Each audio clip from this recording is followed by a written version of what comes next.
Hi friends, welcome to my YouTube channel. ఈరోజు మీకోసం మంచి టేస్టీ అండ్ హెల్దీ అయిన రసం రెసిపీతో అయితే వచ్చేసానండి. ఇది మనకు ఈ వర్షాకాలానికి అలాగే నోరు చెడిపోయినప్పుడు చాలా బాగా యూజ్ అవుతుంది. దీనికోసం ములక్కాయ ముక్కల్ని ఇలా చిన్నగా కట్ చేసి పెట్టుకోండి. దాంతోపాటు తాలింపు కోసం ఉల్లిపాయలు, ఎండుమిర్చి, కరివేపాకు, అంతేకాకుండా టమాటాలు, చింతపండు, వెల్లుల్లిపాయలు ఈ 3 కూడాను చక్కగా ముందు పేస్ట్ లాగా పట్టేసుకోవాలి.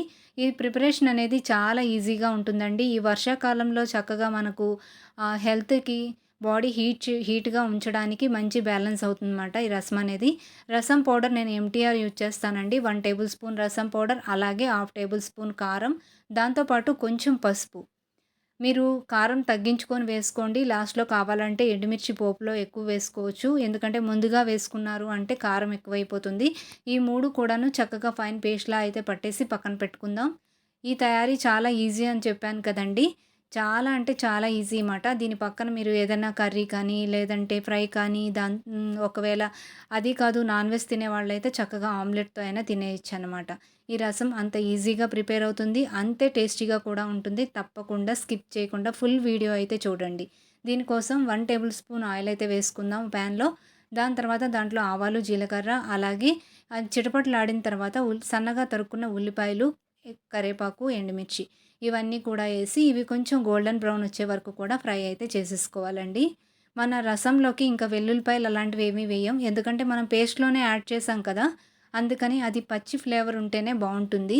ఇప్పుడు మనం ఫ్రై చేసినప్పుడు కొంచెం తగ్గిపోతుంది కానీ, అలా పేస్ట్‌లా చేయడం వల్ల చాలా బావుంటుందండి. ఇప్పుడు మనం ములక్కాయ ముక్కల్ని కట్ చేసి పెట్టుకున్నాం కదా!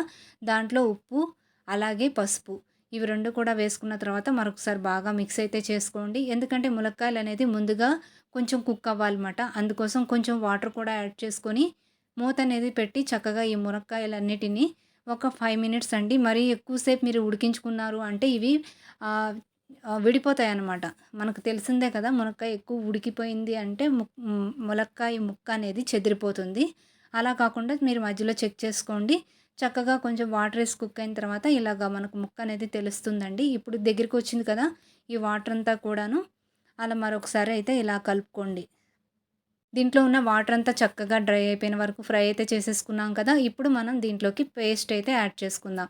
అదేనండి ఇందాక మనం టమాటాలు, కారం అవన్నీ కూడా చక్కగా మనం పేస్ట్ అయితే చేసుకున్నాం కదా! కొంచెం వాటర్ యాడ్ చేసి దీన్ని కూడా కొంచెం పచ్చివాసన పోయే వరకు ఈ ములక్కాయలతో కలిపి ఫ్రై అయితే చేసేసుకోవాలండి. నార్మల్ చారుకి దీనికి తేడా ఏంటి అంటే మనకు దీంట్లో ములక్కాయలు వేయడం వల్ల ఫ్లేవర్ యాడ్ అవుతుంది. అలాగే మనకు ఈ పేస్ట్ ప్రిపేర్ చేయడం వల్ల రసానికి చిక్కదనం అయితే వస్తుందండి.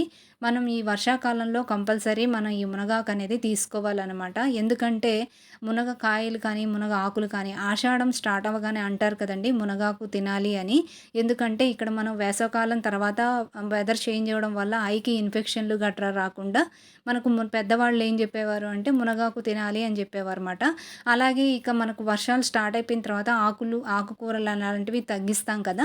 అప్పుడు మనం ఇలా ములక్కాయ చారు గానీ ఏదైనా చేసుకొని చక్కగా మనం రసం పెట్టుకున్నామంటే అద్దిరిపోతుందండి. దీంట్లో మనకు తగినంత వాటర్ అయితే యాడ్ చేసుకున్నాం. అలాగే ఉప్పు చెక్ చేసి కొంచెం ఉప్పు అయితే నాకు తక్కువైందని వేసుకున్నాను. చక్కగా దీన్నేంటంటే బాగా మరిగేలాగా చూసుకోవాలి. ఇంతేనండి. దీనికి మళ్ళీ ప్రత్యేకించి తాలింపు కానీ, పోపులు కానీ ఏమీ వేయనవసరం లేదు. చక్కగా మనకు బాగా బాయిల్ అవ్వాలనమాట. బాగా బాయిల్ అయింది అన్నప్పుడు దీంట్లో హాఫ్ టేబుల్ స్పూన్ షుగర్ అయితే యాడ్ చేశానండి. ఎందుకంటే ఇది మనం చింతపండు రసం కదా! కొంచెం పులుపు బ్యాలెన్స్ అవ్వడం కోసం నేను షుగర్ అయితే యాడ్ చేశాను. లేదంటే కొంచెం బెల్లం ముక్కైనా యాడ్ చేసుకోవచ్చు. అలాగే కొంచెం కొత్తిమీర ఇవన్నీ కూడా యాడ్ చేశారంటే చక్కటి టేస్టీ అయిన చారు అయితే రెడీ అయిపోతుంది. ఇది మనం వేడి వేడిగా సర్వ్ చేసుకున్నామంటే మంచి టేస్టీ అయిన రసం రెసిపీ. మీకు నచ్చిందనే అనుకుంటున్నాను ఫ్రెండ్స్. మళ్ళీ నెక్స్ట్ వచ్చే వీడియోతో కలుద్దాం.